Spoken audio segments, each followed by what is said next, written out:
ഒരുപാട് കാലത്തിൻ്റെ കാത്തിരിപ്പിന് ശേഷം ഇന്നാണ് വാഹനം സർവീസ് കഴിഞ്ഞ് കിട്ടുന്ന ഒരു ദിവസം. സർവീസ് എന്ന് പറഞ്ഞാൽ ഒരു മേജർ സർവീസ് തന്നെയായിരുന്നു. അതിൻ്റെ കഥ ഞാൻ പിന്നീട് വീഡിയോ ചെയ്യാം. എന്തായാലും 5 മണിയാവും വാഹനം കിട്ടാൻ എന്ന് വർക്ക്ഷോപ്പിൽ നിന്ന് പറഞ്ഞപ്പോൾ അതുവരെ എന്ത് ചെയ്യും എന്നിങ്ങനെ ആലോചിച്ച് നോക്കിയപ്പോഴാണ് കേരളാംകുണ്ട് വാട്ടർഫാൾസിനെ കുറിച്ച് ഓർമ്മ വന്നത്. അങ്ങനെ ഓഫ് റോഡ് വാഹനം കയ്യിലുണ്ട്, ഒരു ഓഫ് റോഡ് എക്സ്പീരിയൻസ് ആവുമല്ലോ എന്ന് വിചാരിച്ച് ഞങ്ങൾ അങ്ങനെ ഇറങ്ങി. എന്തായാലും അടിപൊളി എക്സ്പീരിയൻസ് ആയിരുന്നു. അങ്ങനെ ഒരുപാട് യാത്ര ചെയ്ത് ഞങ്ങൾ കേരളാംകുണ്ട് വാട്ടർഫാൾസിലെത്തി. അവിടെ എത്തിയപ്പോൾ തന്നെ ഞങ്ങൾക്ക് എന്തോ ഒരു പന്തികേട് തോന്നിയിട്ടുണ്ടായിരുന്നു. അപ്പോൾ അവിടെ അന്വേഷിച്ചപ്പോഴാണ് മനസ്സിലായത് അവിടെ ഞങ്ങൾ 2 പേരും കുറച്ച് സെക്യൂരിറ്റി ചേട്ടന്മാരല്ലാതെ വേറെ ആരും അവിടെ ഇല്ല. കാരണം അന്വേഷിച്ചപ്പോൾ അവിടെ പുലി, കടുവ രണ്ടും ഉണ്ട്. അപ്പോൾ അതിനു വേണ്ടി തെരച്ചിലാണ്, കടുവ ഒരാളെ കൊണ്ടുപോയിട്ടുണ്ട് എന്നൊക്കെ പറയുന്നത് കേൾക്കുന്നുണ്ട്. എന്തായാലും ഞങ്ങൾ നോക്കിയപ്പോൾ ഫോറസ്റ്റിൻ്റെ ഡിപ്പാർട്ട്മെൻറ്റിൽ നിന്ന് ഒരുപാട് ആളുകളും അവിടെ ഉണ്ടായിരുന്നു.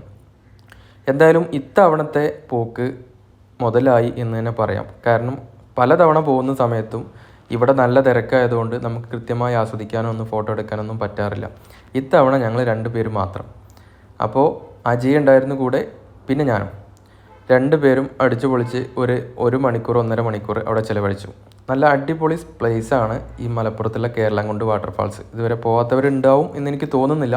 മലപ്പുറത്തുള്ള മിക്കവാറും പേരും കണ്ടിട്ടുണ്ടാവുന്ന ഒരു പ്ലേസ് തന്നെയാണ്. ഇനി അങ്ങനെ അല്ലാത്തവർക്കും കാണാത്തവർക്കും പോകാൻ പറ്റുന്ന ഒരു പ്ലേസ് തന്നെയാണ്.